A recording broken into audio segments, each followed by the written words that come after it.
नमस्कार। आज हम आपके सामने अपनी लिखी हुई पुस्तक रेकी द्वितीय चैनल से उद्धृत प्रमुख विषय तीसरी आंख, तीसरा नेत्र, छठी इंद्रिय पर विचार व्यक्त करने जा रहे हैं।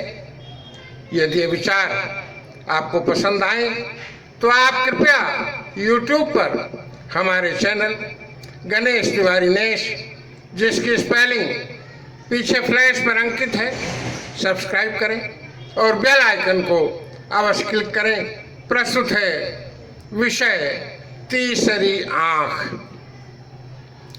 पुराणों में भगवान शंकर के माथे पर एक तीसरी आंख के होने का उल्लेख है।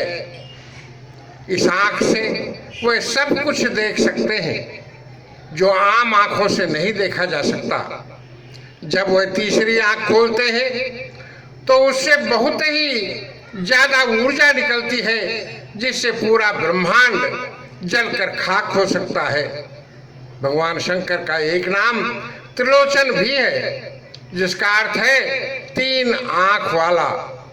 साधक की जब तीसरी आंख खुलती है तो ब्रह्मांड में अलग अलग आयामों में वह देख सकता है, सफर कर सकता है। वैज्ञानिक तथ्यों के आधार पर हमें यह जानकारी है कि मस्तिष्क के दो भागों के बीच में एक पीनियल ग्रंथि होती है। ये आंख के आकार की होती है। इससे एक हार्मोन निकलता है जिसे मेलाटोनिन हार्मोन कहते हैं। मेलाटोनिन हार्मोन कहते हैं। ये ग्रंथि प्रकाश से संवेदनशील होती है। किसी अंधे को भी इसके प्रकाश की चमक दिखाई देती है। जब ये ग्रंथि जागृत होती है तो व्यक्ति का तीसरा नेत्र अर्थात तीसरी आंख खुल जाती है। फिर कहते हैं वो माया के बंधनों से मुक्त हो जाता है। उसे भूत भविष्य सब कुछ दिखने लग जाता है। वो त्रिकालज्ञ हो जाता है। शास्त्रों में इस बात का उल्लेख है कि हर जीव में तीसरी आंख होती है। मेढक की खोपड़ी में तथा छिपकली में चमड़ी के नीचे ये आंख देखी जा सकती है। मानव में ये आंख आज्ञा चक्र पर स्थित होती है। जब हम दोनों आंखें बंद करते हैं और अंदर देखते हैं तब हमारी पीनियल ग्रंथि अर्थात तीसरी आंख सक्रिय होती है। तीसरी आंख छठा केंद्र है। ये आज्ञा चक्र पर स्थित होती है। सातवां चक्र सर्वोत्तम होता है, जिसके लिए आज्ञा चक्र एक जमीन तैयार करता है, जिससे साधक सातवें चक्र पर पहुंचकर प्रकाशित हो जाता है। इसका आज्ञा चक्र जागृत नहीं होता, वो मन और शरीर का गुलाम होता है। और जिसका यह आज्ञा चक्र जागृत हो जाता है, वह शरीर और मन उसका शरीर और मन उसके आज्ञा का पालन करने लग जाते हैं। जैसे पेट कहता है वह भूखा है तो वह भूखा है, उसे भोजन चाहिए ही चाहिए। शरीर कहता है वो रोगी है तो वह बीमार हो जाता है, उसे दवा चाहिए ही चाहिए। परंतु जैसे ही इच्छा शक्ति का ये केंद्र आज्ञा चक्र जागृत होता है, शरीर आज्ञाएं देना बंद कर देता है और आज्ञाएं मानना प्रारंभ कर देता है। सारी व्यवस्था ही बदल जाती है।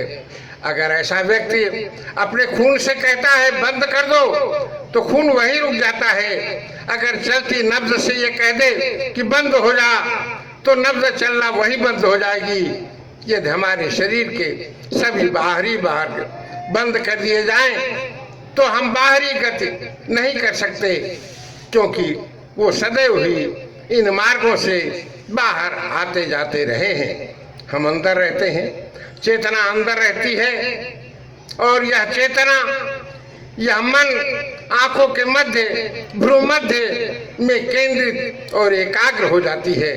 इस स्थान को ही हम तीसरी आंख या तीसरा नेत्र कहते हैं।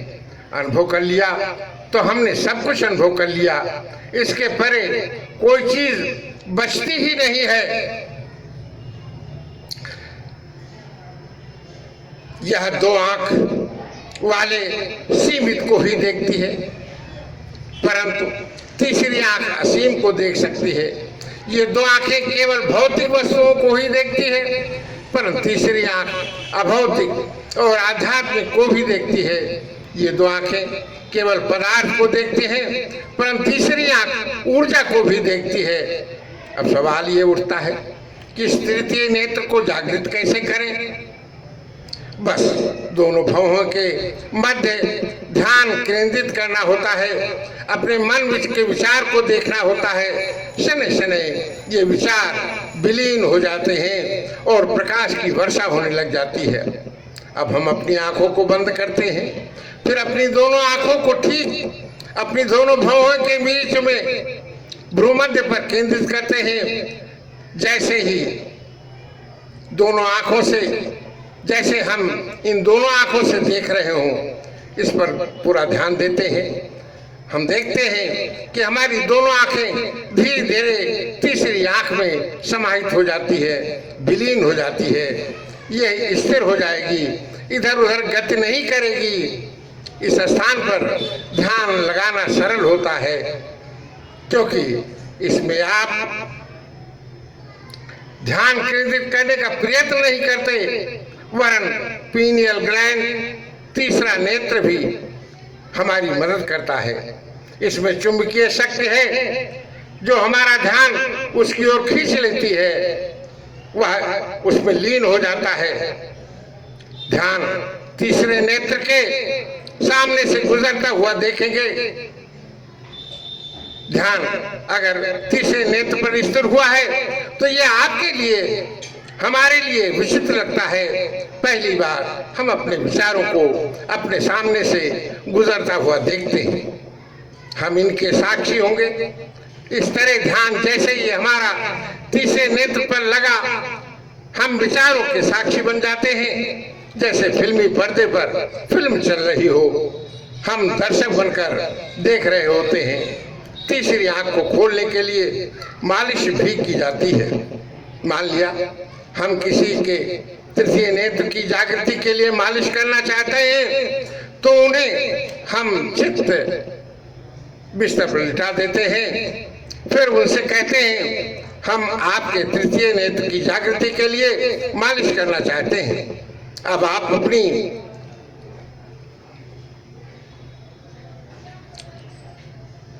हम अपनी आंख को तीसरे आंख के स्थान पर रखकर उसकी ओर बहुत, अब हम अपने हाथ को तो उसके तीसरी आंख पर रख करके थोड़ा कोमलता के साथ प्यार से ये अनुभव करते हुए धीरे धीरे मालिश करते हैं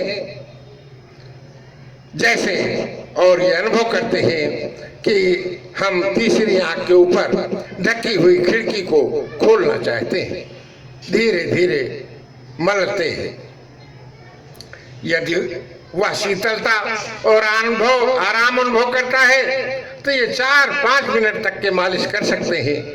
कुछ लोगों को की यही खिड़की नीचे की ओर खुलती है। यदि वो कहता है कि मुझे अच्छा नहीं लग रहा है, तो हम अपनी हथेली को गोल गोल घुमाकर घड़ी के सुइयों की दशा में मालिश करते हैं।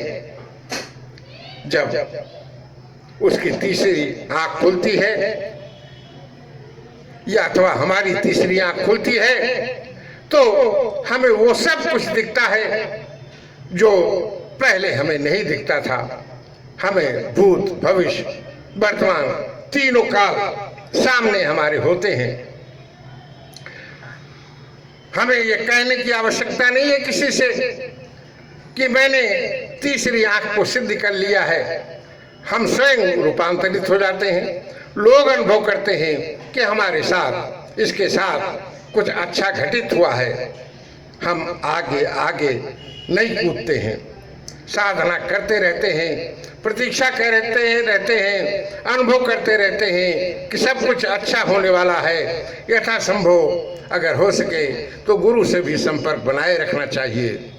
धन्यवाद। जय हिंद।